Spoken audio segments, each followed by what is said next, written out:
Welcome to another episode of Outlaw Nation on the Shady Sports Network. I'm your host, Stephen Foster, and we have a great show for you tonight.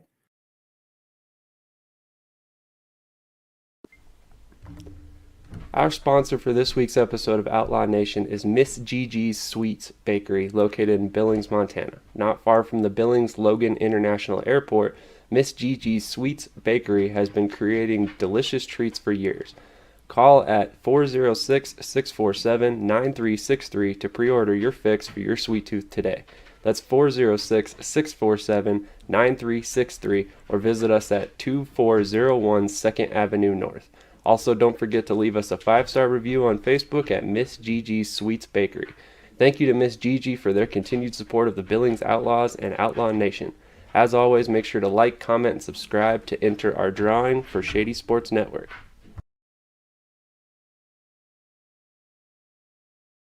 Tonight joining us is Victor Martinelli. Victor, welcome to the show. Hey, how's it going? Thanks for having me. Appreciate you being on tonight. Victor, tell Outlaw Nation where you're from.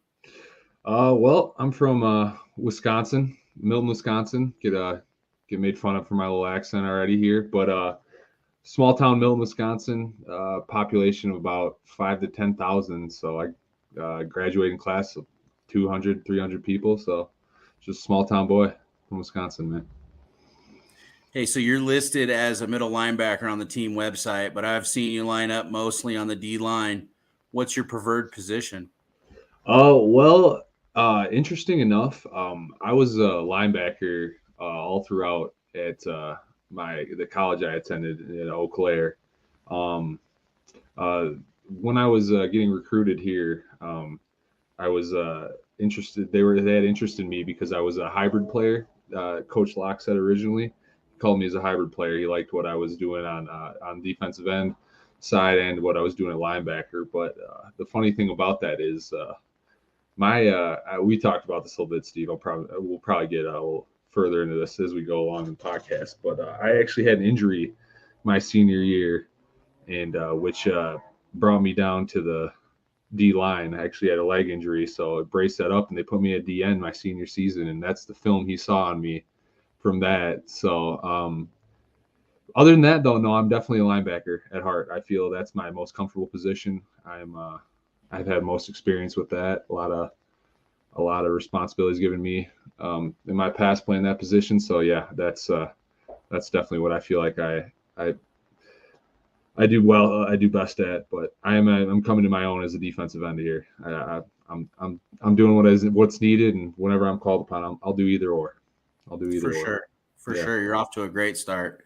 Appreciate so that. You're technically a rookie to indoor football this year. Mm-hmm. What's been the biggest adjustment going from outdoor to indoor? The speed is I didn't expect it to be so fast. I mean, football is a quick game in general. Outdoor game, just bang bang sport. You know, you turn your head either way, all of a sudden something's happening. You know, you're gonna get hit blindsided, or something. A lot of unexpected things happen, but everything's so condensed in the indoor game. The rules in general make you play tighter, especially as a defensive end. You can't really have those angles to get into the backfield. You have to align much tighter and kind of honor the man. It's more of a one-on-one game. So it's interesting. It's fast. You know, you beat the man, you get to the point, and make a play. You know, it's just really, really amplified in that sense. So it gets you, you really got to focus in when you're playing, like you calm down, take a breath, but you don't really get that much time to react. It's you got to have a plan. You got to go with it, which is kind of how it is in an outdoor game too. But this one, I don't know. It's just the speed. I asked that question a lot in a lot of different interviews, and speed and angles are always the top two answers. Yeah, it is. It's an interesting thing. I mean, the best part is like self-experimentation is what's been helping me a lot. I've just kind of been toying around a little bit, just looking at the veterans, just seeing what benefits them, and just kind of taking a little bits and pieces and putting it into my arsenal and just kind of using it to develop my craft. And that's what's helped me kind of pick up the speed of the game. Just a lot of studying my peers. So Love that.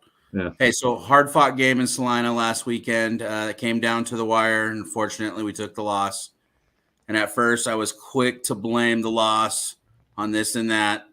But in the end, we shouldn't let one play decide a game, or let it come down to the referee's decision. Mm-hmm. What are some things the team has to get better at moving forward? Just kind of understanding the moment. It's different. As I said, this league is different with speed, but the rules specifically how you can score in this league, understanding that you can score 20 points in 2 possessions is kind of mind-boggling when you really think about it. Like in a situation where you're down 20 points, usually it's that's 3 scores, man. That's a whole half of work. And just kind of understanding, like, man, anything can really happen at any point. And whenever we kind of make a swing or any big play happens, or just kind of understanding the moment, like we can really like get a cushion here. We can pour it on them a little bit. We're up 10 points, but this 2-point conversion is huge for us. That's 2 possessions right there. Just like those little things, just executing in those key situations to just kind of propel our situation. Like we were in good situations in Salina, very good situations, but there were moments where we could have really put ourselves in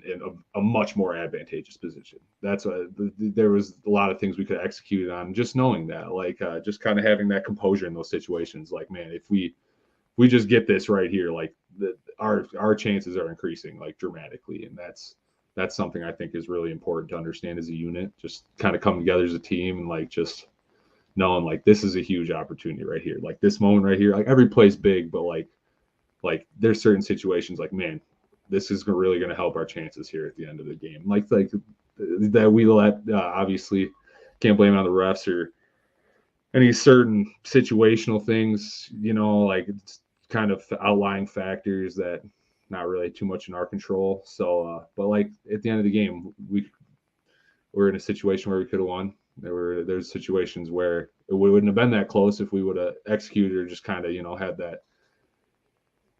had that situational awareness. Not saying that we don't, but like just kind of executing in those situations, just being over aware so we can really just make that climb, just be consistent. For sure. Hey, so I know coming out of your junior year in college, I believe you started getting some attention from NFL teams, but you decided to return for another season, and ultimately you got injured kind of 3/4 of the way through that season. What led you to making that decision to return for another year? Wow. Well, I kind of had a good brotherhood in my at my university I attended. My situation was really interesting. I'm gonna be honest with you. It wasn't a very fortunate one. It was a lot of just a lot of struggles going through. I'll just be transparent with you, honestly. Coming out of my junior season, I had a breakout junior season. One of my best performances, all conference, first team all conference recommendation in the WIAC. Some All American nominations, but didn't get those awards. But regardless, great season for myself. Got myself on the radar. I feel like got invited to a junior NFL combine. Was training with my strength conditioning coach for about 2 months, just working on my numbers. And during that time, my father actually passed away unexpectedly. And that was just kind of a struggle in its own. So my focuses were,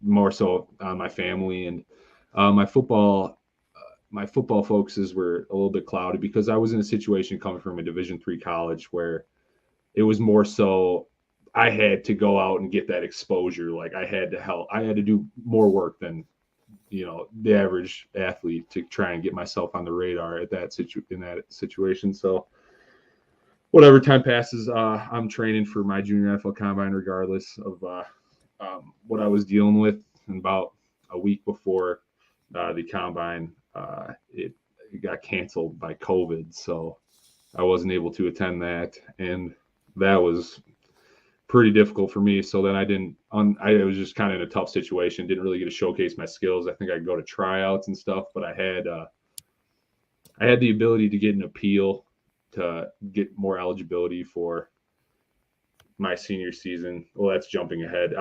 My actually progressing past that, once the combine got canceled, I was going to my senior season. I was like, okay, well, I have a semester of eligibility left. I'll finish my career, see if I can get more exposure, just kind of develop my final form as a senior, like I just kind of been training for this moment. Yeah. Senior season got canceled. So, I don't know. It was just a tough situation as well. I just kind of didn't know what to do. Honestly, I wasn't too educated on how to put myself out there. I didn't know if the opportunity really existed for me. If I wasn't going to play my senior season, I thought it was necessary for me to get my opportunity at the next level. So, I mean, just kind of, I was unaware, but like, wasn't really worried about that. I was just trying to play football. I just felt like I had a lot to offer still, and I did a lot. I walked on to my school and immediately got a lot of trust within the organization, had a big impact, and just, I don't know, man, I'm a home guy. Like once I find my team, when I find my family, and I have troubles bouncing around, I just like finish the work I started with my team, with my brothers. So that's just kind of how I roll. I stuck around, and as you said, experienced that injury my senior season, braced it up, tore my ACL, put a brace on, and played. I was going to say, did you games. continue to play through that season injured, didn't you? I did, yeah. I had a torn ACL, completely torn, just put a brace on it, put me to D-line, played 4 games with it. And my last game of the season, I was producing. All right, regardless of the injury, I was producing. Okay, I want you to know that. That was something that I kind of carried out too. I could have just finished it up, hung it up right there. But a lot of guys depended on me, and I don't know. I feel like I sent a good message and kind of just laid the bricks for a new foundation. So, I mean, just something like that. But yeah, I actually tore my ACL, and then it was 4th game of the season, so I lost my eligibility. That was the last of my. I could have redshirted potentially, but I mean, just the whole situation. I wouldn't have done that. So, I mean, I lost. It was the last game, unfortunately, for that. So I was either be done or finish with a torn ACL. So, brace it up, put that on. Last game of the season too, I actually tore my meniscus too, because I went up for a pass. I went up to block a pass, and then just instinctually put my leg down that was damaged, and yeah, worst pain I've ever experienced. But it is what it is. I mean, I just felt like I had to go out a warrior. Just always had that kind of mentality to me. Just crazy story. Crazy story. Yeah. How's the transition? Excuse me. How's the transition from Coach Lachlan to Coach King been for you and the team? It's been different. Very, they're completely different coaching styles. That's for sure. Both very detail oriented, straight to the point, as in getting to work, get the work done is really important. There's no room for messing around in that sense. You got to be a professional and act as a professional. So they're similar in that aspect, but just kind of their teaching points are different. Repetition is still just as important, which I feel like at this level is a bare minimum. You need to practice to get that perfection. But technique wise, I feel as if they're different. It's hard to compare, because I mean, as Lachlan was my defensive line coach, and I feel as if Coach King has more of an offensive focus. So for me to relate to that is different in that sense, but as is like a collective, how they lead the group is, I feel like Coach Locke is more stern, which is a good way to learn from. You really understand that you need to hammer home technique and just kind of assignment and all those things. But Coach King is he's a little bit more mellow and kind of understand. He just kind of likes to dissect a little bit more, and he's open to interpretation and kind of just in understanding more sense. He'll talk to you and see what's on your mind and kind of get some detail from you, which I'm really receptive to. So I do enjoy that. All right, we're going to do the 6-shooter segment here. It's going to be 6 random rapid fire questions. Are you ready? Yes, let's go for it.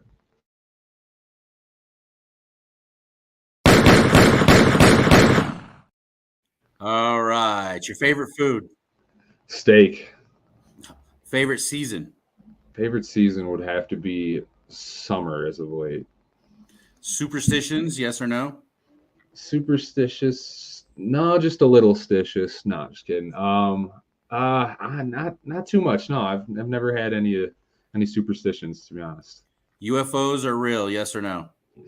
100%. UFOs are for sure real. You heard about that blimp that was flying over? Come on. They're checking for something. We spotted it first here in Montana. Come Yeah. on. Hey, so what goes first in the bowl, milk or cereal? Cereal. Gotta get the cereal wet with the milk. I mean, come on. Is it called soda or pop? Soda. Wow, I was not expecting that Yeah. from. Okay. I feel like, right. yeah. No, Well, thank you for playing the 6-shooter. It's an honor. All right, so I know you're a huge Packers fan, Mm-hmm. and I think I heard you saying you're part owner of the team. I feel like every Wisconsinite is. You can Can get a you tell chunk of me that. what's going to happen with your boy Aaron Rodgers?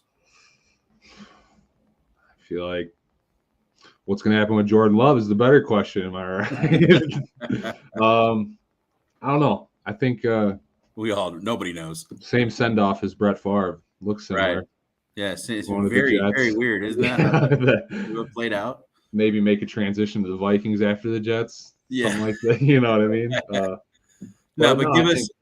Yeah, go ahead. No, I think. I mean, he's an amazing quarterback, amazing player. He's going to lead a lot of those young guys over there in New York. So I feel like he'll do well. I feel like he'll do really well. Give us your favorite Lambeau Field moment. Oh, I went. There's 2 games I went to. I specifically remember, but the one with my dad, the one that was the best was the New York Packers playoff game. Oh man, I can't remember the year. 2000. Man, whatever. It'd be like 10 years ago, something like that. But it was. Yeah. It was a barn burner, and it was really fun. It's super cool to be there too, because if you go on, I'm not sure if you've ever been to Lambeau or Green Bay in general. When you go on a regular day, not a Packer Sunday or anything, it's the weirdest. There's nobody around. You're right next to just a huge stadium. It's just ghost town. It feels like more often than not. And then come around Packer Sunday, it's a party. Like everybody's just loaded up there, and it was, I don't know, that was the first game I ever been to, so that's why that one's the best experience for me. And the playoff game, coming out with the victory was really cool. It was last second too. My dad texted me, found the tickets, texted me the day before. But yeah, okay. I drove 3 hours, made it happen next morning. So Very cool. It was a good time. Yeah, it was a good time. Hey, so you injured yourself that last season in Wisconsin. Then COVID put a stop to all things in our lives there for a while. How difficult did COVID make your rehab? Did that interfere with your rehab at all? Yes. Yeah, it was. The accessibility was a little interesting, and just kind of just resources in general, like just going about that. I mean, you know how it was. In addition to that, the winter did not make it easy. Just kind of getting around was a pain.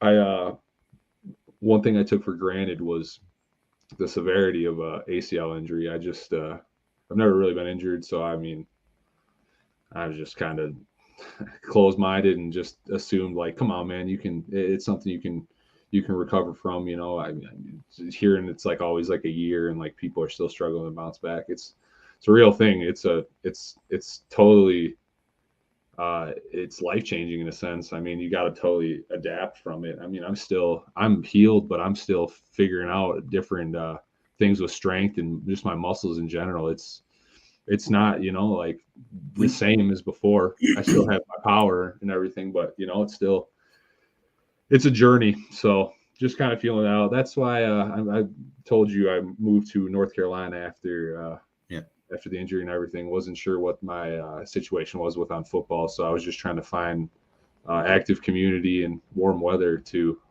train and just give myself the best opportunity to bounce back and just provide myself with an opportunity. In all honesty, just to, if I was going to train, I had facilities, I had fields, I had the beach, I had just different areas to give myself that chance. So yeah.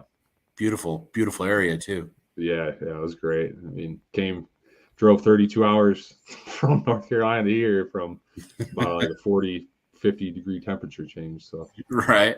But hey, give us some NFL players you like to study. I know my boy Nick Bosa's got to be on the top of this list. We're spot on with that. One my go-to guy though, dude, I would love to meet, craft my game after, is Luke Kuechly though. Just how he did it all. I mean, just how he approached the game, his study habits, his preparation, his charisma, just how he led on the field and his confidence. Like he's just a nice, quiet, like just a sweet guy off the field. You would never guess he would just beat the crap out of you in a second. He would say the things he would say to you on the field because you just wouldn't expect that. But he just becomes a different beast when he gets to the field. He knows over 50% of what they're going to do. Like he knows the situation. He's prepared for that. I don't know if you ever watched those NFL Network videos on YouTube where they break down Luke Kuechly.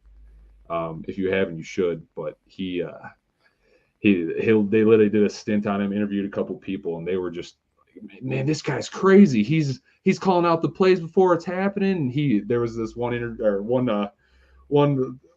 recording of him where he was like, man, I watched this play about a year and a half ago of this hitch route, and I was waiting to jump that thing for about this whole game. He had a moment in his head from a year and a half ago, and he was just waiting on that moment to make that play. And it's just like guys like that are incredible to me, and that's just what excels you to greater heights. And I just want to be someone like that. Like once I step out, I feel like I have that composure as a person. Like I feel as if I'm a nice guy, but when I get on the field, I'm a different beast. Like I'm an animal, I feel, in that sense. And that's what I like about that. When I get on the field, I'm a warrior. And I know that, and I act as if. So speaking of animals, you get to play alongside and learn from D2. Mm-hmm. What's that been like? And interesting enough, I came in as a linebacker. That's what I was anticipating. I mean, that's what I knew. So I was like, all right, I'm playing linebacker. That's what I'm good at. That's what I'm going to prove myself as. And as you know, D2's a renowned linebacker in this league, and he's got some credibility to himself. So I first day or second day, he invited me into his room. He was being nice to me, and he's like, what do you play? He's like, what position you playing? I was like, I'm be playing linebacker. He's like, I don't know about that. I was like, I think I'm going to be playing a little linebacker, man. And then at that moment, just slightly butted heads for a minute, and I was like, uh-oh, I'm going to have troubles with this guy. But I didn't. Completely the opposite, actually. He's been a mentor to me, if I'll honestly say so. He's been just like a big brother. He's really been looking out for me in a weird way. He does with his little swagger he has to him. He does it in a nice way. He's calm the way he does it, and I respond well to that. And he gives me a lot of information that I kind of wouldn't realize at this level or in this style of game. What I can see a lot of little cues and formations, or just a lot of tips that'll let me flow faster, just execute plays or see what he sees, and just puts me in his shoes. And yeah, I'm really thankful for him. He's and just in general, he's a monster. I mean, he makes great plays. He's always in the backfield. He's got glue on his hands. He's a beast. So yeah, no, I'm thankful to be playing next to him. Thankful I met that guy, and very grateful I got his mentorship, and I can learn aside and play with him as well and just succeed. So yeah, you guys are fun to watch playing together. Yeah, You know, I'm a super fan, and I'm always at the games, and I'm really seeing you prove from game to game. I hope that you're feeling that way too. And how's your body feel, this far into the season? I'm feeling pretty good. I had one weird little incident last game. I just I cracked my finger on a guy and it completely dislocated. it was sideways, and I had a bunch of guys just looking at that. But other than that, I mean, I've been pretty good. The turf is rough. Something I've learned too. You got to layer up for that. Turf burns are pretty nasty, but I mean, my body's good. The short field, you don't. The wall's nice, though. You don't overextend. You can use. It's another defender.